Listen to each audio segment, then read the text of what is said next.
All right. John is starting off the attendance sheet and that will get passed around. So we are back in the book of Revelation. Last week we, uh-oh, where's my slide clicker? There it is. Presenter.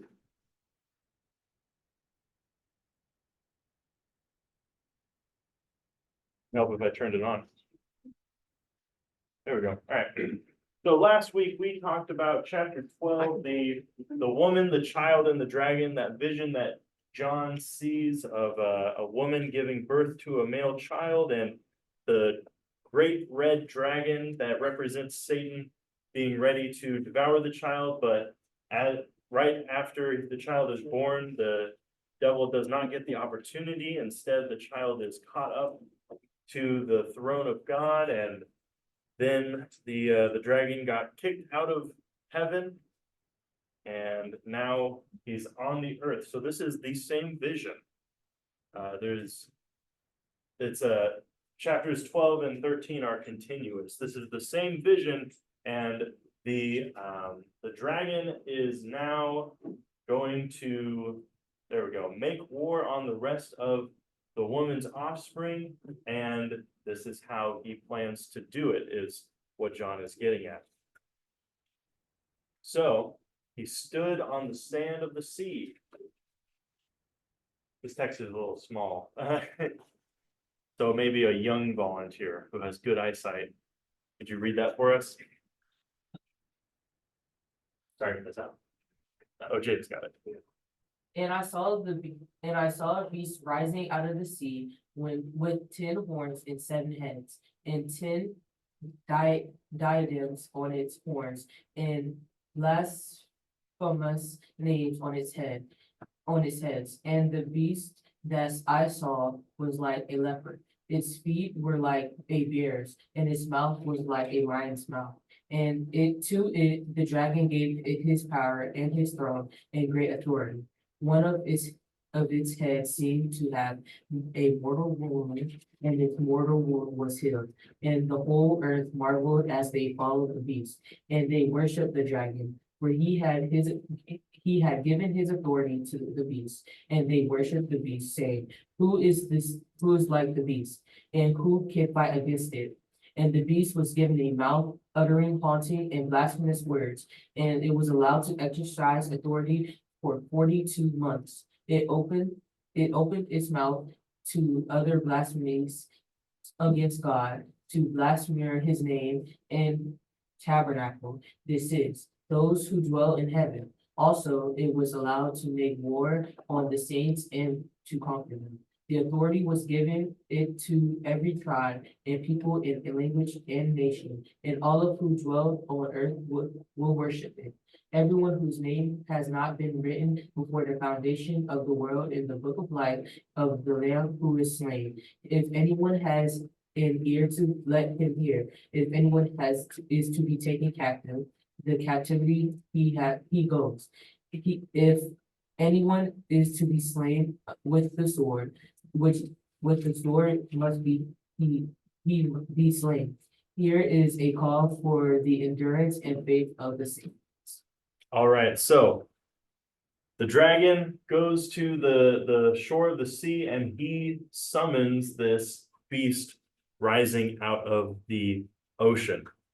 This sort of thing is right in line with one of the important functions of apocalyptic literature. At the beginning of our discussion of our study, we discussed how Revelation is in line with the apocalyptic literature tradition.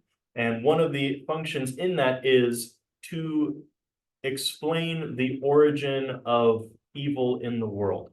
And not just like the origin of all evil, but to explain specifically the origin of evil that God's people at the time were dealing with. That's why in chapter 17, it's going to be clarified that this beast from the sea is the empire of Rome, and not just a general sort of image of an evil thing. It's specifically Rome, and that is the evil, overlording, oppressive system that God's people were dealing with at the time. And so here's the passage that is explaining where is it coming from.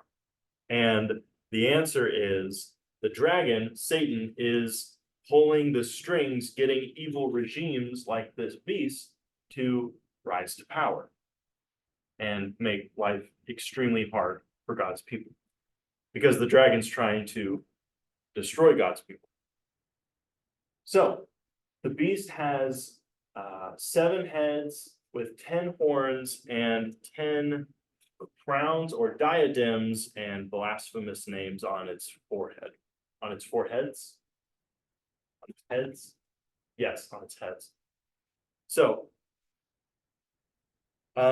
those familiar with the book of Daniel will catch the detail of a beast that has 10 horns and 7 heads and say, ah, we're talking about the beast from the book of Daniel, because that's exactly how it's described.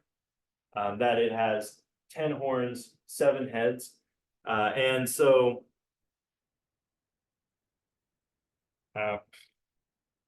here it has 7 heads, and that detail helps us identify the beast as Rome, but that isn't until chapter 17, unfortunately, which there's no possible way we can get to it tonight. So we'll discuss that when we get there. But the 7 heads, or the 10 horns rather, also in chapter 17, helps us understand that these horns are kings, much the same way as horns were used to identify kings in the book of Daniel. However, they're not like the top dog kind of rulers. Instead, they are these sort of regional kings that ascribe their power to one who is above them, which is the head that they are on. Yes. This may be a dumb question, but just to make sure, in Daniel. Yeah. Is the beast used in the same context to represent Rome? Daniel, it's his dream, right? It is, yeah, So it's a prophetic dream yes, yeah. that hasn't happened yet. The Daniel 7 dream, it is Rome. I did not, okay. It hadn't happened from the standpoint of Daniel. Yeah. Yes.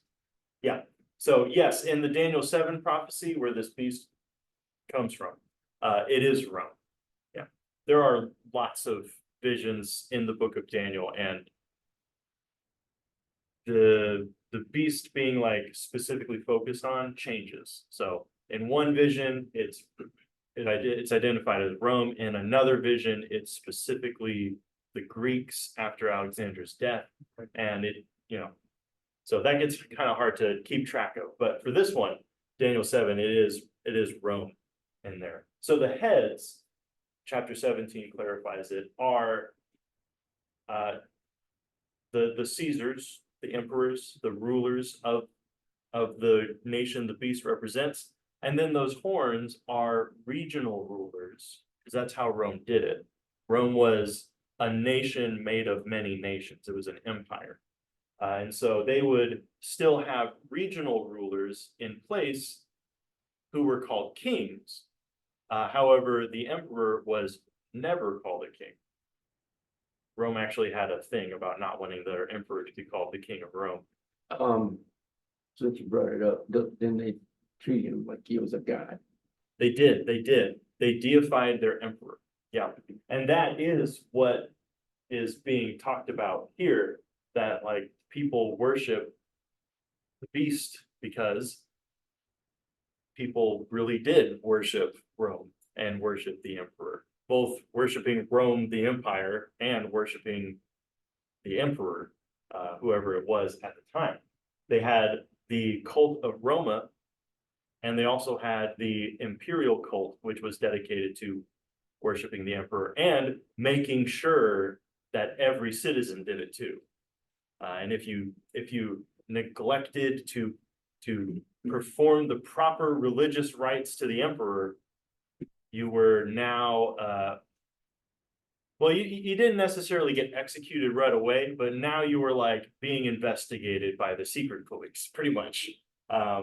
So it was a bad time to Well, it's not a bad time to be a Christian ever, but it was a hard time to be a Christian.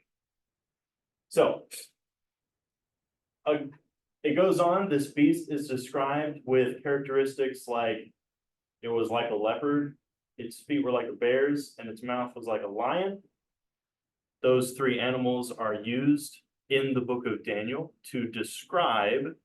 Specifically, lion, Babylon, bear, Persia, and leopard, Greece, in the Daniel, not 4, in the Daniel 6 prophecy, where he sees 4 beasts coming up, and maybe that's not 6. Maybe I'm thinking of a different one.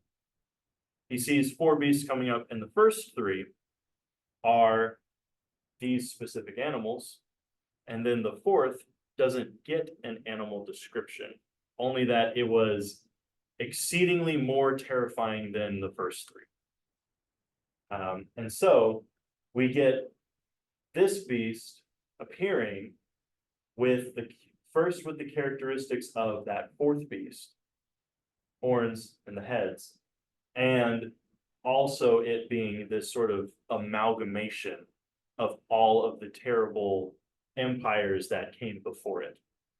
Which, if you know about Rome, you know that's how they operated. That whenever they encountered a very strong rival and they defeated them, they would adopt whatever that rival did good. So this is why Roman culture, this is why Roman culture is almost synonymous with Greek culture. That's why we have the term not just Roman, but Greco-Roman. Because so early on, they took over Greece and Macedonia, and they just wholesale adopted their culture because they said, wow, that's pretty good. And they just adopted it. That's just one instance where they did that. Let's see here. Let's see. Oh yeah, the crowns. Okay, so he has 10 crowns or 10 diadems. This is to contrast with the other word for crown that we've talked about before, which is the word Stephanos, which is like a victory crown that you would be given for achieving something, maybe being the victor of an athletic event or something, or winning a battle. You would be given a Stephanos, a victory crown. This, however, is the other word for crown. It's a royal crown, just to denote dominion that someone has over a realm. So this is the crown that a king would wear. So this beast has not just a crown, but it has 10 crowns, 10 being a very symbolic number for completeness. There's no aspect of its territory that it does not have complete dominion over. It is fully in authority of its territory. That kind of sounds like Rome, right? Yep. Yeah, sounds a lot like Rome. And this is the environment that the Christians in those days are living. The beast was, one of its heads was wounded with a mortal wound, but its mortal wound was healed, and the whole earth marveled as they followed the beast. They're worshiping the beast because it had this mortal wound that it was healed from. Now, the word for mortal wound is actually, literally the wound of death. So the wound that killed it, meaning it really did die, not that it got really hurt. It died, but it was healed. So it's a resurrection kind of idea. And everybody's worshiping this beast now because, oh man, one of its heads got just struck with the wound that kills, but it was healed, and now everybody is worshiping it. This is going to get clarified in chapter 17, like a lot of things with the beast. But there is, again, going back to the very first class, there was a sort of legend, like an urban legend kind of thing, like a myth going on in the 1st century called Nero Redivivus. It was the Nero Redivivus myth. It was started, I think, a year after Nero died. And it was the rumor that he never actually died, or maybe he did, but he's going to come back to life, and he's going to pop up in Parthia, which was Rome's big, powerful neighbor and their political boogeyman at the time. They was going to pop up in Parthia, amass a following, come back to Rome, and retake the throne. It was Nero Redivivus. And so everybody would have been thinking about that. And we know about 3 people that did pop up that impersonated Nero. And one of them was in Parthia in the year 96, which is 1 year after Revelation was written. So we have the Nero impersonator popping up in the place where they said he would pop up, and he is amassing a following. It never really took off, but it did spark a lot of political upheaval, a lot of turmoil in that part of the world, which Revelation has talked about already. So that is the head that had the mortal wound, but was healed, and it sort of draws everybody to worship the beast. Also, at the very end of chapter 13, it's reinforced that the beast is talking about Nero, as we will see if we get to the end. The beast was given a mouth uttering haughty and blasphemous words, and it was allowed to exercise authority for 42 months. How many years is 42 months? 3.5. 3.5. 3.5. So it's bringing up the number 3.5, just like from the book of Daniel, that this beast that Daniel was talking about would have, he would oppress God's people for 1,060 days, or a time and times and half a time, which is 3.5 times, which is 3.5 years. And the math just matches. It's talking about that same idea. Now, in that prophecy, that beast, or that it wasn't a beast in that prophecy, that was the king of the north, which is identified as Antiochus IV Epiphanes, who is a Greek king of the Seleucid Empire that came in and desecrated the temple of God in Jerusalem and cut off the sacrificial system for, 3.5 years. And it was a time when God's people were oppressed, and they were being barred from worshiping God. And if they had tried to, they would have died.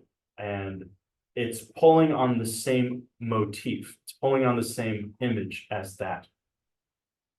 So it was allowed to make war on the saints and to conquer them, to overcome them.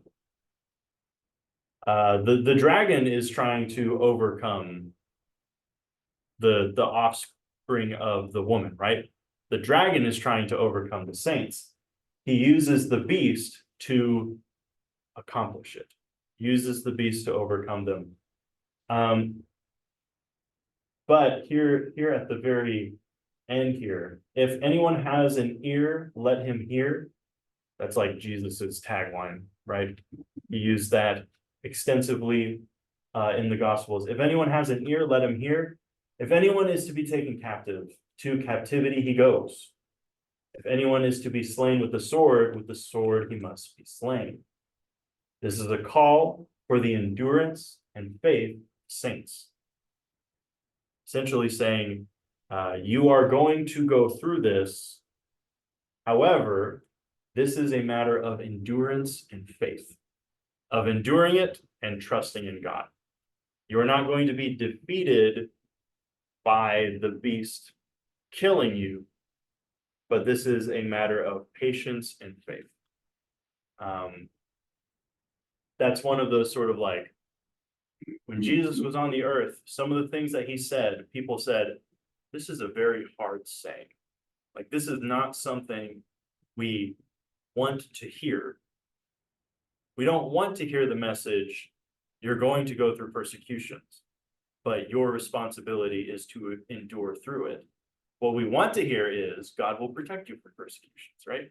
We want to hear, oh, God is going to make sure that your pocketbook is well stocked and that you have everything you want, but that is not what God tells us. He doesn't tell us that he's going to protect us from all persecutions. He tells us that if we are enduring them with faith in him, then we will receive the reward at the end. The crown, the victory crown.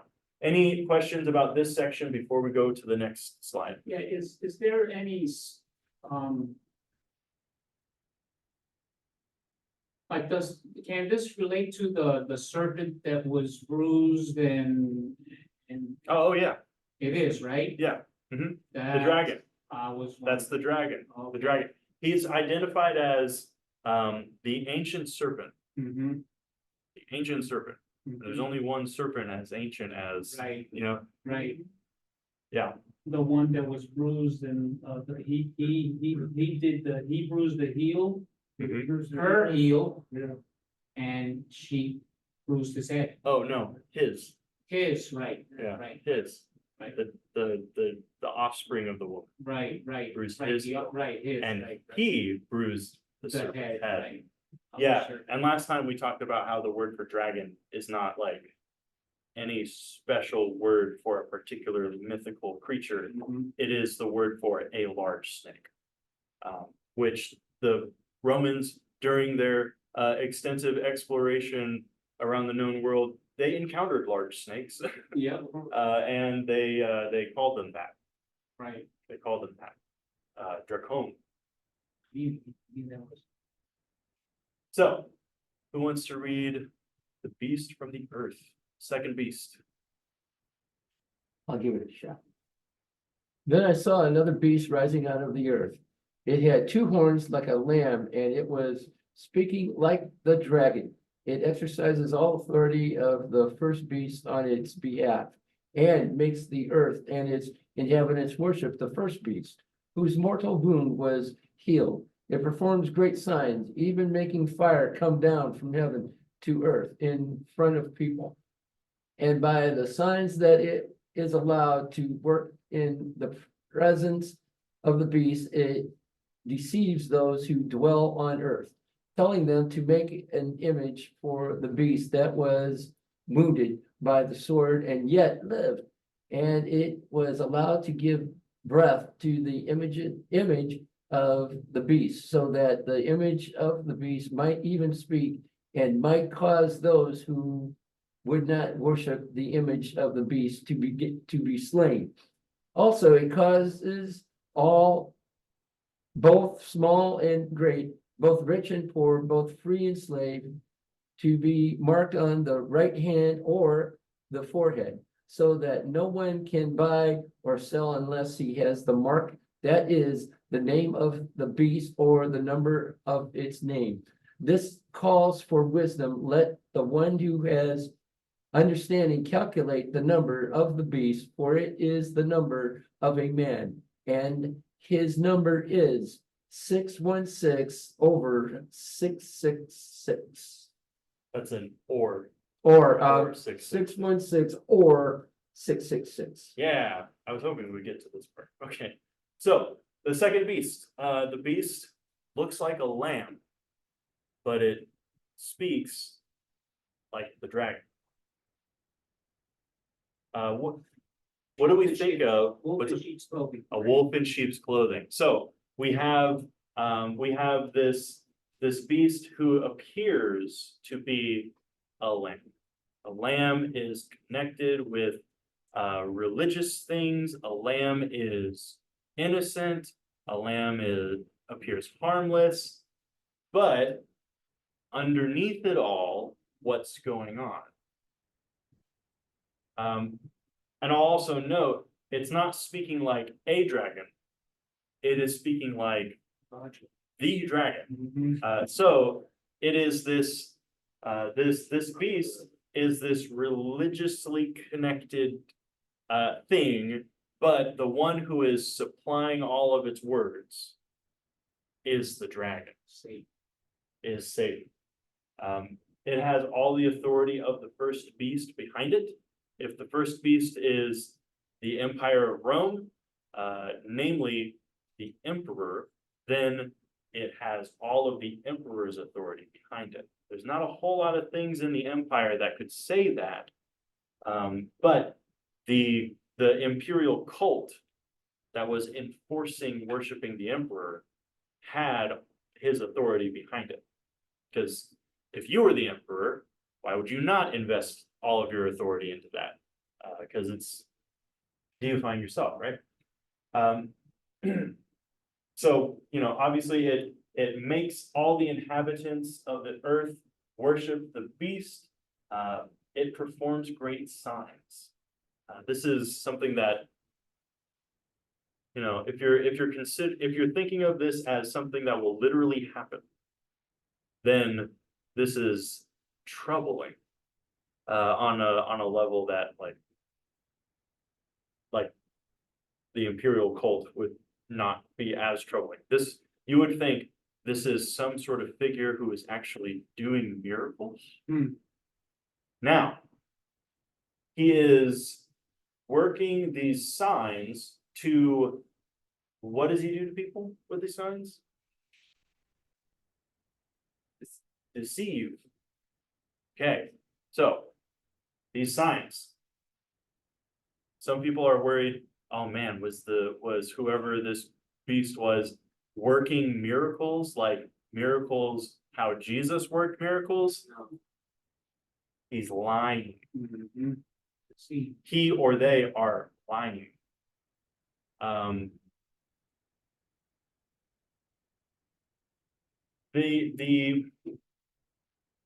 The phenomenon of people doing tricks to make others believe that the idol that they are worshiping is a real god. It's a tale as old as time. Like, you're going to convince people to worship this statue. What are some ways that would be very convincing? Make the statue move. Make the statue move, or make the Light statue up. talk, or make the statue spout fire to burn sacrifices, make the statue do things, or make the statue summon fire from the sky or whatever. so was Simon the sorcerer one of those? Yeah, he was a sorcerer. Yeah, So, yeah, and the book of Acts even mentions, it calls what he did tricks. right, He amazed the people of Samaria with And I his believe tricks. He was admonished for that. Yes, yeah. And sorcery in the ancient world always was like connected to pagan Didn't he want to gods. pay the apostles for what they were able to do? Mhm. And that's Yeah. what got him in Yeah, big he wanted to trouble. buy it. Okay. He wanted to buy it. that's correct. So, this second beast is all about tricking everybody so that they will give their worship to the first beast. So that they will build that first beast up. Also, I was going to mention, being allowed to give breath to the image of the beast. We have found the temple of Zeus in Olympus, at Olympus. And it's a remarkable feat of ancient engineering. The statue was hollow. And from a remote location, through like a series of tubes, they could have someone else speak for the Oh, statue. ventriloquism. Make it seem like Zeus is talking to the Yeah, person. like the Wizard of Oz. And you would have that distortion of the voice that makes it deeper Mm, and louder. And kind of echoes, Yeah, and it echoes. thunders out. So it would trick whoever was in the temple to think that Zeus is actually speaking. mm, Additionally, that particular temple also had a mechanism at its door where the worshiper had to place their Indulgence. their entry fee, right? And if it was heavy enough, because all coins were a specific weight, so if it was heavy enough, then it would weigh down a pressure plate that would activate the mechanism that would open the door for them. So, oh, the gods are pleased by how much you brought, and they opened the door for you. So this idea of like doing elaborate things to trick people into thinking that these are real gods was super common. Super common. Now, who wants to talk about the mark of the beast?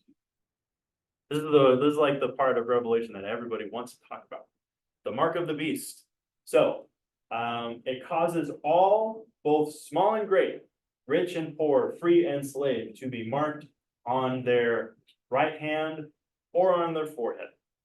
There is one place in the Bible that mentions someone being or bearing a mark on their hand or on their forehead. Does anybody know where in the Bible it says, other than this, where in the Bible it says that?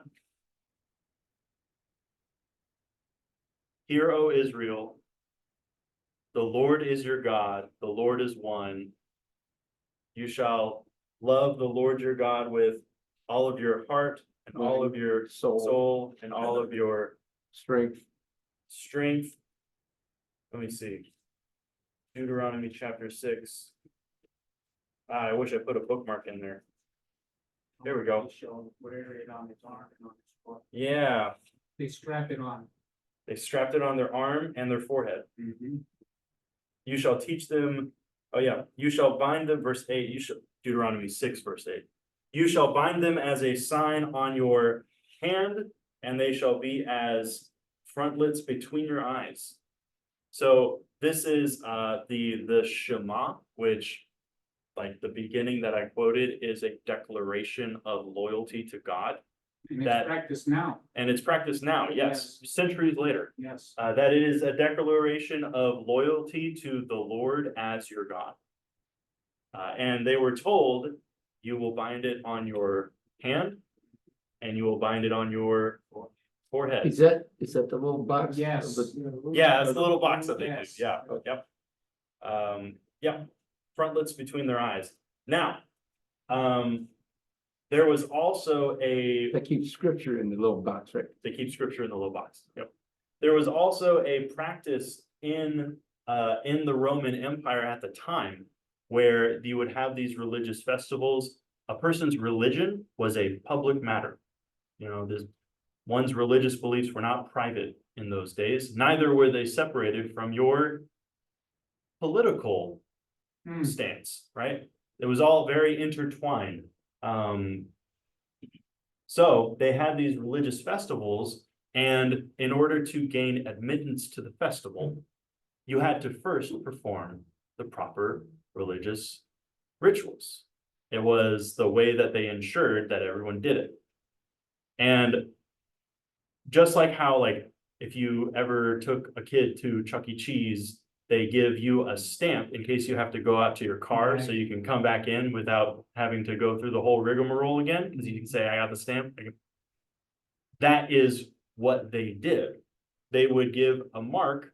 It was some sort of image, probably having to do with whatever god was being worshipped on that day for the festival. And if you didn't receive that on your wrist or on your forehead, you couldn't go in, and everyone knew about it. And everyone knew about it. And let's say you live in Pergamum, which has the historical reputation of rebelling. And it's the day that everyone is supposed to come for the festival to worship the emperor.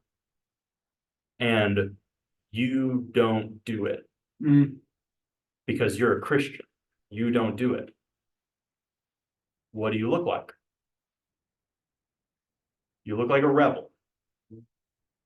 And so you get ostracized. Who knows what ostracization means? You're shunned. You're shunned. You're shunned in every way. Athens was the Greek city that made ostracization like a thing that cities would do. And when you were ostracized, you didn't have like the police bearing down on you, but you were no longer allowed to conduct business at all. No one was allowed to sell anything to you. No one was allowed to buy anything from you, which sounds just like that. So ostracization is what it's talking about, that they would be barred from doing any business of any kind because they didn't receive this mark. And that's the sort of thing that you would receive at one of these festivals. Yes. Question, for a long period of time, the Jews were actually required to celebrate 3 of the festivals year round. So during this time period after Christ, were they still required the 3 festivals? Are you talking about the Historic. festivals in the law of Moses? Yeah, even like during Esther, like there were certain festivals that they were required to celebrate. Yeah, The like Jews still do. Yeah. they do, The yeah. Jews still do. Not all of them, like, she's talking about the ones where they were required to like go to Jerusalem. Right, Right. right, yes, they still do, Right, Many still Yeah. do. yes. but I was Not all. curious during this time period, were there certain ones when, Oh, yeah. when John is writing that they would have been required to attend? Yes, Yeah. yeah. The Jews would still attend, let's think, they would go to Jerusalem for the Festival of Tabernacles, Mhm. the Festival of Booths, that is. They would go for Passover, they would go for Pentecost. Right. We also know that they would go for the Festival of Dedication or Hanukkah. Jesus was in Jerusalem for that in John chapter 10, the Festival of Dedication. So yeah, during this time, the Jews still did those pilgrimage festivals. Now, the mark of the beast, the last sentence here says, this calls for wisdom. Mhm. Whenever something says, this calls for wisdom, it's like, now we're getting into some pretty heady stuff, if we haven't already. Let the one who has understanding calculate the number of the beast. So this signals to us that the mark of the beast is not like, watch out for whenever this number happens. The number calculates to something. It means something. And the person who understands is to calculate it. So here we're talking about a practice, like a code practice called gematria. Lots of cultures have this practice where you assign numerical values to letters in your alphabet. So, and what that would do is that would give someone's name a numerical value or give a word a numerical value. And so it happens a lot in the Old Testament. Certain words are brought up and they have a numerical value, and then other keywords in the passage have the same numerical value. It's like it's something that they did. We don't do it very often now, but it's just something that they did. So 616 or 666 are going to be what was the word? Gematriaic values that are going to correspond to a name. Now he says the number is the number, the number of the beast is the number of a name. So it's going to be a name. I should have made a slide out of it to show you how it works, but I was not forward thinking like that. But there's the 2 numbers that it can be, 616 or 666. There are some earlier manuscripts of Revelation that use the 666, and then there are some significant, slightly later manuscripts that use 616. I'll finish up discussing this and then we can go. And long story short, these numbers calculate out to the title and name, Caesar Nero, or Caesar Neron. The N at the end, and it's Hebrew, that is specifically to that. In Hebrew, the letter for N, which is the Hebrew nun, has a gematria value of 50. So, you know, you just subtract and you find that the difference is 50. In Hebrew, there is the concept of if a nun is at the end of the word, sometimes you can drop it. It's called the removable nun. It would often be done in instances where the influence was more Greek than Hebrew in the Jewish community. And one of those communities would be the ones in Egypt, specifically in Alexandria, which happens to be where those manuscripts that have the 616 came from, were found. They came from the Egyptian tradition of translating it. And so it would make sense if the Hebrew population in Egypt is more Greek influenced, and that would make more sense to drop the nun at the end. Then all of a sudden you go from 666 to 616. Makes sense. So that solidifies it for us that the beast is being identified as Nero, Caesar Nero. And in chapter 17, you'll find that it's specifically referring to that head that had been mortally wounded and had been brought back to life. And that's the one that is doing all of the terrible things in the time period that Revelation is talking about. So that is the end of chapter 13. I didn't think we would get all the way through it, but we did. So hooray for us. So next time we will jump back in chapter 14. Thanks for being here.